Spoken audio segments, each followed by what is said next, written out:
Next question देखो, find the term independent of x in the expansion x plus one upon x to the power two by three minus x to the power one by three plus one minus x minus x to the power one by two whole to the power ten where x not equal to zero comma one. अभी इसको देखो solution, let the given expression be capital E, we need to find the term independent of x in the expansion of e to the power 10। सही, क्योंकि यहाँ पे देखो whole to the power 10 है, the term independent of x in this expansion, तो इसको e denote किया है, एक गिवन एक्सप्रेशन भी e, तो expression inside the parenthesis this is. सही है, मतलब we want to find the independent of x in the expansion of e to the power 10, मतलब ये ब्रैकेट के अंदर को क्या लिया e, the expression inside the parenthesis is e। तो simplify the first term a, इसको लेंगे a, दिस इज b। तो देखो यहाँ पे recognise the denominator as a part of the sum of the cube factorisation, a cube plus b cube क्या होता है, a plus B A square minus A B plus B square. तो एक put करेंगे अपन x to the power one by three, b equal to one put करेंगे तो a square क्या हो जाएगा x to the power two by three.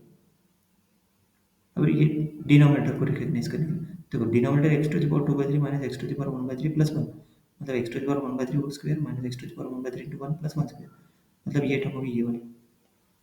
तो उसी को लिख सकते हैं अपन, and numerator is X plus one है, तो X to the power one by three whole cube plus X two, तो मतलब दिस वन, उसको वैसे लिख सकते हैं अपन। तो ये यहाँ पे ये इसकी एक्स प्लस वन की जगह ये पुट कर दो, देखो ये कैंसिल हो गया, ये ऊपर में क्या बचा x to the power one by three plus one, this is ए,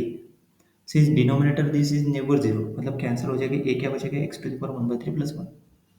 तो बी को सेकंड टर्म लेंगे, तो बी क्या है x minus one upon x minus x to the power one by two. We can factor numerator and denominator using x to the power one by to, x minus one है ना, तो देखो x minus one को लिख सकते हैं X to the power one by two whole square minus one square, मतलब X to the power one by two minus one और X to the power one by two plus one, और ये denominator को X to the power one by two बाहर निकाला तो X to the power one by two minus one आएगा, तो ये टर्म आ जाएगा X to the power one by two minus one cancel, numerator में बचा x to the power one by two plus one, देखो ये नॉन जीरो है मतलब कैंसिल कर सकते हैं, और डिनोमिनेटर में X to the power one by two, तो one plus one upon x to the power क्या है वन बाई टू, तो ऊपर गया तो one plus X to the power minus one, तो this is B, this is A. देखो A minus B करेंगे, ए माइनस बी मतलब दिस माइनस दिस, मतलब ये वन वन कैंसिल, तो बचा E equal to X to the power one by two one by three minus x to the power minus one by two. We need to find the term independent of x in the expansion of E to the power ten, मतलब ये E आ गया x to the power one by three minus x to the power minus one by two whole to the power क्या है ten. Using the binomial theorem, the general term r plus 1th term in the expansion a plus b whole to the power n is given by t r plus 1 equal to n r a to the power n minus r b to the power r। a क्या रहेगा यहाँ पे x to the power one by three, b क्या रहेगा minus x to the power minus one by two, and n क्या रहेगा ten, put कर दो इसमें जनरल टर्म में, जनरल टर्म ये आ गया,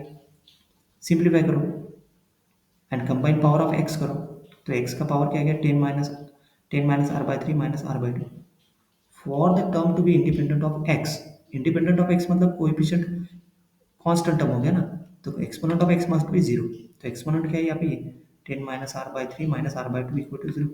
अभी इसको आर की वैल्यू फाइंड करो, आर क्या आ रहा है, इसको सिंप्लीफाई करो, देखो सिंप्लीफाई करो, यहाँ से नेक्स्ट लाइन डॉट डॉट के बाद, फिर डॉट के बाद नेक्स्ट लाइन, तो फिर ये आ गया dot five r equal to twenty, मतलब आर इक्वल टू क्या गया four, so r equal to four is a integer between zero and ten, so this is a valid, the term independent of x is four plus one term t five, substitute r equal to four into the general term formula, तो t five equal to मतलब नहीं general term formula के t r plus one है, r equal to क्या put करो four, मतलब इतने part में सिर्फ ten four minus one to the power four आएगी, देखो ये minus one to the power four x to the power zero one, ten four, तो टेन फोर कितना आता है टेन फोर, देखो यहाँ पे ten factorial four factorial ten minus four factorial, तो इसको सिंप्लीफाई किया तो टेन फोर की वैल्यू कितना आ गया टेन फोर आ गया टू वन जीरो, और two one zero into multiplication में यहाँ पे क्या वन, सो टी फाइव क्या आ गया t five the term independent of x is two one zero, मतलब ये वैल्यू आ गई two one zero into one, मतलब टी फाइव निकालना था ना, term independent of x, final answer is two one zero. Next